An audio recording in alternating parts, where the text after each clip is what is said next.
തിരുവനന്തപുരം വിതരയിൽ ജനവാസ മേഖലയിൽ നിന്ന് പെരുമ്പാമ്പിനെ പിടികൂടി. ഏറെ പരിശ്രമത്തിനൊടുവിലാണ് പെരുമ്പാമ്പിനെ പിടികൂടിയത്. ഇതിന്റെ ദൃശ്യങ്ങൾ 24 ലഭിച്ചു. ദൃശ്യങ്ങളിലേക്ക് ആദ്യം.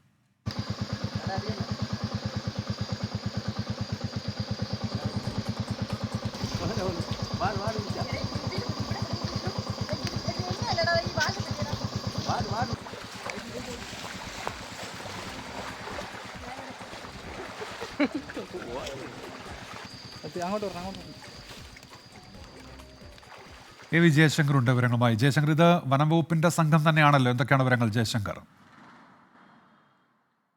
അതായത് ഉന്മേഷ്, കഴിഞ്ഞ ദിവസം രാത്രിയാണ് വിതുരയിൽ ജനവാസ മേഖലയിൽ പെരുമ്പാമ്പ് ഇറങ്ങുന്ന സംഭവം ഉണ്ടായത്. അതായത് ഏകദേശം രാത്രി 11 മണിയോടുകൂടിയാണ് പെരുമ്പാമ്പ് ഇറങ്ങിയത്. 30 കിലോ ഭാരവും 14 അടി നീളവുമുള്ള പെരുമ്പാമ്പാണ് ഇറങ്ങിയത്. ഇത് ആളുകൾ താമസിക്കുന്ന വീടിനും മറ്റും പരിസരത്തിറങ്ങി പിന്നീട് അവിടെ നിന്ന് ഇഴഞ്ഞ് കുറച്ച് കാടൊക്കെയുള്ള ഭാഗത്തേക്ക് പോയി. ഈ ഒരു ഘട്ടത്തിലാണ് നാട്ടുകാർ വനംവകുപ്പിന് വിവരം അറിയിക്കുന്നത്. അതിനുശേഷം വനംവകുപ്പ് സ്ഥലത്തെത്തി. വനംവകുപ്പിൻ്റെ RRT അംഗമായ റോഷ്നിയാണ് അവിടെ എത്തി പെരുമ്പാമ്പിനെ മണിക്കൂറുകൾ നീണ്ട പരിശ്രമത്തിനൊടുവിൽ അവിടെ നിന്ന് മാറ്റിയത്. ഈ ദൃശ്യങ്ങളിലെല്ലാം കാണാം. ഏറെ നേരം ഇവർ ഈ പെരുമ്പാമ്പിനെ പിടികൂടുന്നതിന് വേണ്ടി ശ്രമിച്ചു. ഏറെ കഷ്ടപ്പെട്ട സാഹസികമായാണ് പെരുമ്പാമ്പിനെ പിടികൂടിയത്. നിലവിൽ പെരുമ്പാമ്പ് വനംവകുപ്പിൻ്റെ കസ്റ്റഡിയിലാണുള്ളത്. ഈ പാമ്പിനെ ഉടൻ തന്നെ കാട്ടിൽ തുറന്നുവിടാനാണ് വനംവകുപ്പിൻ്റെ ആലോചന. ഈ മഴക്കാലം എല്ലാം ആയതുകൊണ്ട് തന്നെ ഈ അരുവി വഴി ഈ പെരുമ്പാമ്പ് കാട്ടിൽ നിന്ന് ഒഴുകി ഇത്തരത്തിൽ ജനവാസ മേഖലയിലേക്ക് എത്തുന്ന ഒരു സാഹചര്യമാണുള്ളത്.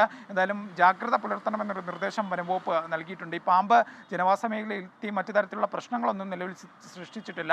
ആളുകൾ ഇതറിഞ്ഞ ഉടൻ തന്നെ വനംവകുപ്പിനെ അറിയിച്ചു. വനംവകുപ്പ് കൃത്യമായി ഇതിൻ്റെ റെസ്ക്യൂ കാര്യങ്ങൾ ചെയ്തു തീർത്തിട്ടുണ്ട്. എന്തായാലും വളരെയധികം സാഹസികമായി ചെയ്തൊരു കാര്യമാണ്. അതിന് തികച്ചും അഭിനന്ദനം വനംവകുപ്പ് അർഹിക്കുന്നുമുണ്ട്.